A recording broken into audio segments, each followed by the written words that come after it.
hueco en el muro. Ros, querida, pedirte que saludes a la audiencia antes de iniciar la conversa. Hola a todas, a todes, a todos.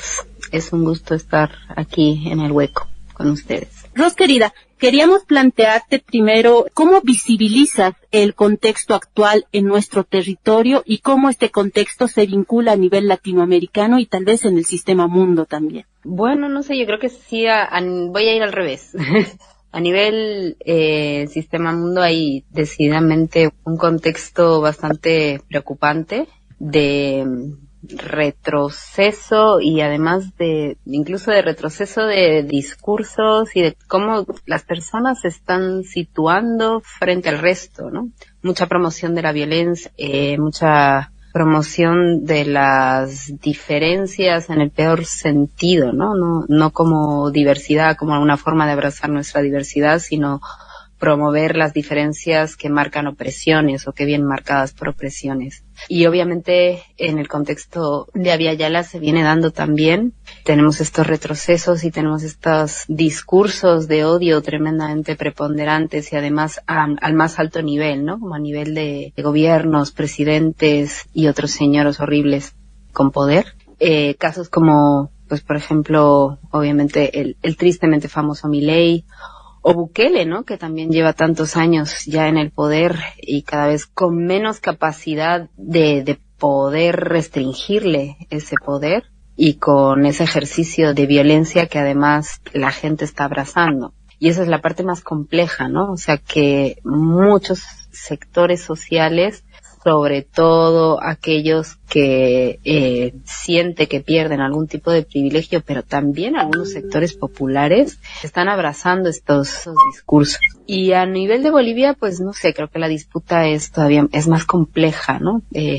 O tal vez porque la conocemos y estamos más cerca, podemos ver todas sus aristas y sus complejidades, pero la situación no es nada bonita, ¿no? Está bien dura, está bien complicada, y estos bueno, les voy a llamar populismos de ultraderecha, están ganando muchísimo espacio y eso es cuanto menos aterrador, porque se sustentan sobre el terror, sobre el miedo, sobre el cuerpo y de quienes pretenden oprimir, y es pues todo un proceso de retroceso en los pequeños avances que teníamos, ¿no? Y eso pues es duro de tener que ver. Incluso yo a veces me siento como en contradicción defendiendo cosas que nunca pensé que iba a defender, pero digo, vamos, que eran los mínimos. Y ver cómo eso se va desmantelando y no precisamente para hacer una sociedad más justa y más que nos alcance con espacio para todas y todos. Ros, ¿qué elementos crees tú que están haciendo posibles o más favorables el panorama, los contextos, para que estos discursos de estas personas que tú ya mencionabas, pues se consoliden y ya también se hagan más presentes, incluso defendidos por sectores populares? Bueno, yo creo que hay un factor importante y es que estos discursos nunca desaparecieron, estaban siempre latentes, están siempre latentes y también tienen muchísimo poder, tienen poder económico, tienen capacidad de organización, tienen poder mediático, se posicionan dentro de contextos donde hay cierto disgusto, ¿no? Es realmente preocupante, sobre todo con la gente más joven, ¿no? No sé, yo hablo con compañeras que son profesoras en otros países, ¿no? Y que comentan lo duro que es enfrentarte a la gente joven que antes me refiero a hace 3, 4 años, ¿no? Tenían bastante más apertura a los temas de feminismos, a temas de las diversidades sexuales, hablar con más aceptación, incluso de repensar los roles de género y demás, y últimamente se están viendo como un fuerte retroceso en ese sentido, ¿no? Y el abrazar abiertamente discursos de odio entre gente joven y formas así recalcitrantes de violencia y de promoción de la violencia. Yo creo que esos elementos tienen que ver con que hay organizaciones, hay incluso instituciones, y hay una promoción de este tipo de discursos. Se están imponiendo, y no se imponen por sentido común, sino que se alimentan, se están repitiendo constantemente.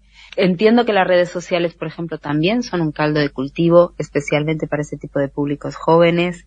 El tema de las noticias falsas, cómo se tergiversa la información, estas tendencias, ¿no? A hablar desde las emociones para llegar a determinados públicos y generarles la emoción del odio, están muy presentes. Y bueno, también yo creo que todo esto también tiene que ver con una situación de crisis, entre comillas, crisis económica, ¿no? Haber pasado la pandemia y estar en un momento de no tanto crecimiento económico, y que siempre hay a quienes les favorece el poder promover sus propias necesidades, ¿no? Hay, no sé, el caso de Estados Unidos, que es muy elocuente, habla muy, muy claramente sobre todo esto, ¿no? Como los dueños de las grandes empresas de redes sociales, totalmente dados la mano con este horrible poder político y promoviendo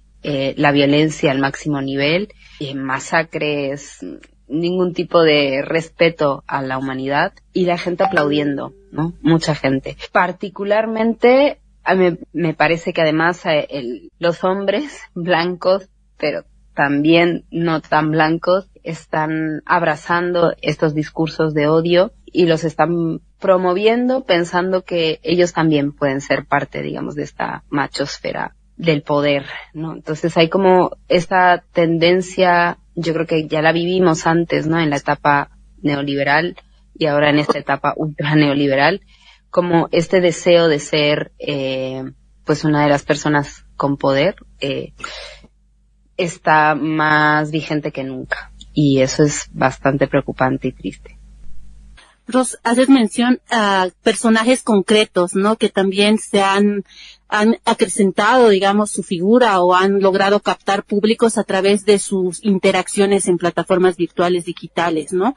Y en espacios donde, pues si hablamos de más de 10 años atrás, cuando Donald Trump recién estaba iniciándose como personaje público, por ejemplo, el tipo aparecía en muchos programas, reality shows, como mostrando y divirtiendo a la gente, opinando libremente respecto a ciertas cosas, y luego viene todo esto, lo que son las plataformas virtuales digitales, donde existe una sobreexposición de la vida de una misma, ¿no? De uno mismo, desde donde se puede generar recursos y desde donde también puedes emitir libremente y desde la impunidad que ahí campea tus discursos que van dirigidos al odio, ¿no? Y esto se ha logrado posicionar muy efectivamente en la población, y creo que esto también hace como que sea una regla general el actuar de acuerdo a ese individuo que se posiciona positivamente en estas plataformas, ¿no? Ante eso, ¿cómo o por dónde vamos, no? ¿Cuáles serían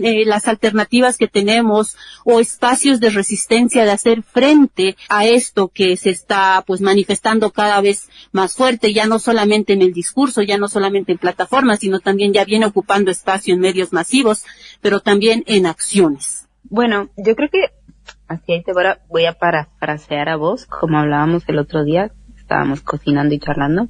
Tenemos una memoria histórica, tenemos una memoria corporal de resistencia a este tipo de crisis, ¿no? Entonces yo creo que vamos a encontrar las formas de reencontrarnos, de acuerparnos, de colectivizar y resistir. Pero yo creo que va a haber mucho dolor también, ¿no? En el camino, y eso es duro y difícil, pero también nos da la claridad de la urgencia de la resistencia y de tomar medidas, tomar acciones frente a esta situación tan descabellada que vivimos. Yo pienso que esto ya se ha dado antes.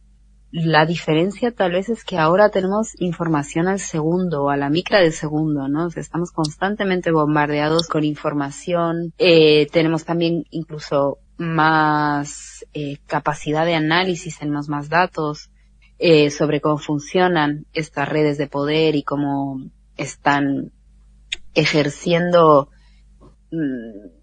la impunidad absoluta, ¿no? De hacer lo que les da la gana y podemos ver así, tal cual está aconteciendo. Y eso también genera una sensación de impotencia o de, no sé, como estar en medio de la ola, ¿no? Entonces, yo creo que es importante darnos tiempo de escucha, tiempo de encuentro, tiempo de reflexionarnos, de pensarnos, de reconocernos también desde nuestras diferencias, de percibir quiénes en nuestras comunidades de resistencia pueden estar en peligro, ¿no? O sea, yo lo digo, por ejemplo, como mujer lesbiana que vive en Santa Cruz, a veces tengo miedo, ¿no? O sea, si van a volver estas olas de crímenes de odio, ¿cómo vamos a enfrentar eso, no? Entonces, creo que es importante trabajar para no sentirnos solas, que también es otra de las grandes herramientas que utiliza este modelo de poder. El individualismo, la soledad, lo que las redes sociales acaban generando también, ¿no? Esta idea de que somos núcleos independientes o seres independientes y no tenemos capacidad de colaboración y de encuentro. Entonces hay que pelear contra eso, yo creo que hay que estar atentas también y hay que lucharla con todo. Ahí, por ejemplo, y ahí me vuelvo a este tema de quiénes son quienes están expuestas, ¿no? Por ejemplo, recuerdo a los casos de lesbocidio que ha habido en Argentina desde que ha asumido Javier Milei, que son varios y además con mucha crudeza, con mucha crueldad. Entonces, las comunidades que tal vez podíamos habernos empezado a sentir un poco más seguras en ciertos contextos, estamos empezando a tener miedo y eso no es bueno. Y entonces hay que ver cómo nos acuerpamos, cómo nos escuchamos, cómo nos entendemos, cómo analizamos, teniendo toda la información que tenemos, cómo hacemos sentido también de esa información, seguimos adelante, ¿no? Yo creo que eso es lo que toca hacer en este momento y sabiendo que estamos en medio de todo el barullo, ¿no? Que no va a parar, que no es un momento de reflexión tampoco, es un momento de análisis para la acción concreta. Y el encuentro, el cariño y la empatía como antídotos de resistencia frente a todo esto. Es lo que pienso que tenemos y podemos hacer y que lo llevamos haciendo tanto tiempo también. Ros, en esa conversación que teníamos también tú y yo previo a este encuentro, hablábamos de algo súper importante que creo también urgente, ¿no? En estos tiempos, que es retornar a las calles, al espacio público, a la disputa, ¿no? Entendiendo que la configuración de hace 20 años no es la misma que la que existe ahora. ¿Has pensado en algunas maneras de disputar cómo se ve esto también? ¿Se evidencia en los movimientos, en las colectivas que vienen accionando en resistencia a estos discursos de odio? Yo sí creo que tenemos que decididamente que tomar las calles, pero también me pregunto si dejamos de tomarlas en algún momento. Creo que tal vez lo que tenemos que tener es la capacidad de mayor amplitud en la contundencia, ¿no? Es un momento de emergencia, entonces tenemos que tener la capacidad de reaccionar a ese nivel de magnitud. Y no es fácil el contexto, tal vez porque pues venimos también de una serie de esta multiplicidad de crisis, ¿no? Que se van superponiendo una a otra, la crisis climática, acá en Bolivia el tema de los incendios, que aquí particularmente en Santa Cruz ya se nos vienen encima, ¿no? Y eso ya también te genera como una sensación de exceso de crisis. A eso sumado la crisis económica, a eso sumado las crisis de políticas que se vienen superponiendo, y esto una y otra vez.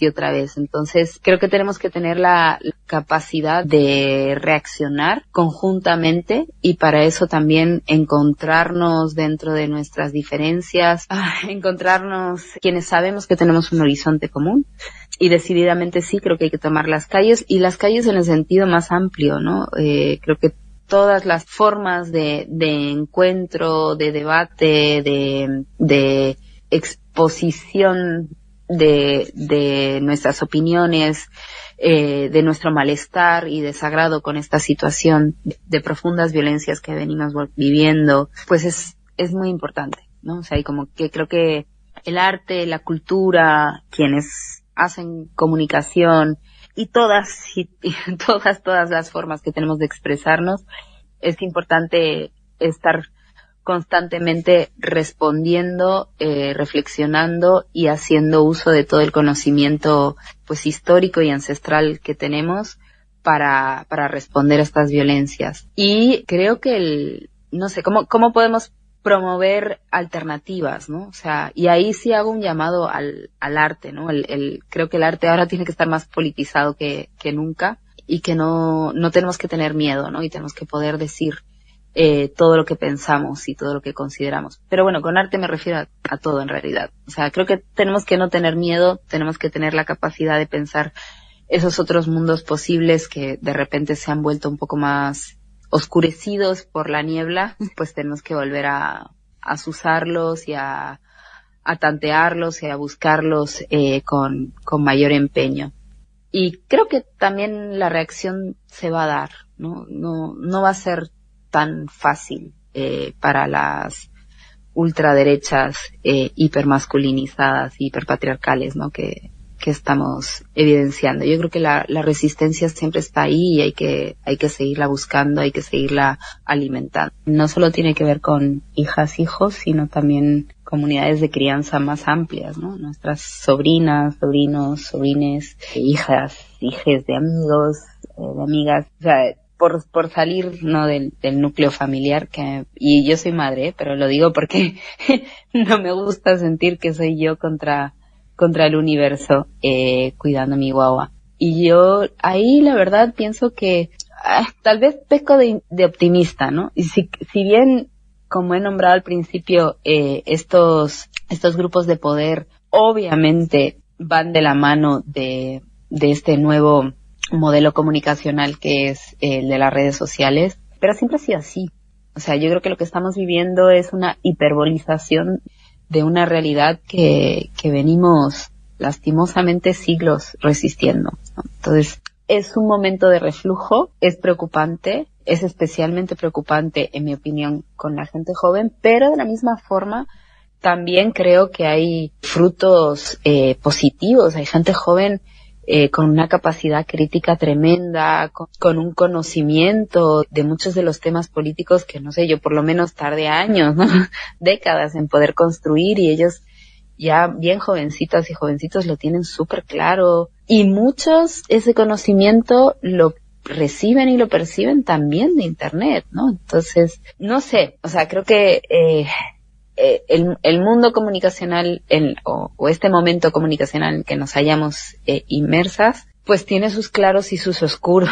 Entonces, hay que atizar el fuego de todo lo positivo que pueda tener esta exposición ultra exposición o hiperexposición a la información, y yo creo que, como siempre, afianzar el pensamiento crítico, ¿no? Yo por lo menos es lo que trato de hacer con mi guagua, como explicarle, y justamente lo hago a través de aquello que le parece interesante, ¿no? Si hay un youtuber que le parece interesante, o hay una música que le gusta y le llama la atención, o hay un determinado podcast o algo que me comparte de alguna red social, pues trato de pensar junto a él sobre qué está detrás de eso, ¿no? Y yo creo que eso es lo que debemos seguir haciendo. Y también confiar, ¿no? En esta juventud que también está resistiendo junto a nosotras, y yo creo que va a encontrar también sus caminos y sus formas de hacerlo, ¿no? Este momento no va a durar para siempre, y el proceso de transformación social que anhelamos y deseamos, pues lo vamos construyendo entre todas, y las próximas generaciones también tendrán su lugar, ¿no? Y en ese sentido, por ejemplo, reacción frente a eso. Entonces hay que seguirlo promoviendo, hay que seguirlo resistiendo, y tenemos que seguir dialogando, debatiendo, y atizando el pensamiento crítico en nuestras guaguas, y yo quiero confiar que eso también va a cambiar la balanza, ¿no? Y importante también contrarrestar con información crítica, con las experiencias históricas que conocemos, ¿no? Que hemos vivido, o sea, pensarnos históricamente, entender cómo ha sido antes, cómo es ahora, pues es algo que a nosotras mismas nos han legado quienes han venido antes y que nosotras podemos legar a quienes vienen después, ¿no? Entonces, yo creo que a veces quiero ser optimista y quiero pensar que sí podemos, y también pues rescato todas las formas de resistencia creativa que la gente está desplegando. Ahora que nos enfrentamos a un panorama bastante duro y que vamos a tener que vivir por unos tiempos de muchísima violencia y mucho terror, es un hecho innegable, pero tenemos que también encontrar esperanza donde podemos, porque si no, no sé cómo. Muchísimas gracias, Ros, por compartir con nosotros y nosotras estas tus reflexiones, los aportes también que significan para seguir conversando en torno a este tema, ¿no? Y también que nos muestran de alguna manera las posibilidades por dónde podemos ir para seguir fortaleciendo, seguir construyendo, seguir encontrándonos en estas resistencias, en estas luchas, y pues en el espacio público desde donde también venimos accionando. No sé si quieres decir algo más. Igual nos vamos a volver a encontrar más adelante seguramente para seguir conversando de este y otros temas, y pues seguramente vamos a volverte a convocar, querida Ros. Pues yo solo agradecerles a ustedes por este trabajo que llevan haciendo tanto tiempo, de generar espacios de información, de comunicación y de reflexión alternativos que siguen siendo y son todavía más vigentes que nunca, y agradecerles por poder charlar y conversar, y un buen orgullo para todas, para todos, para todes, y a seguir peleándola. El hueco en el muro.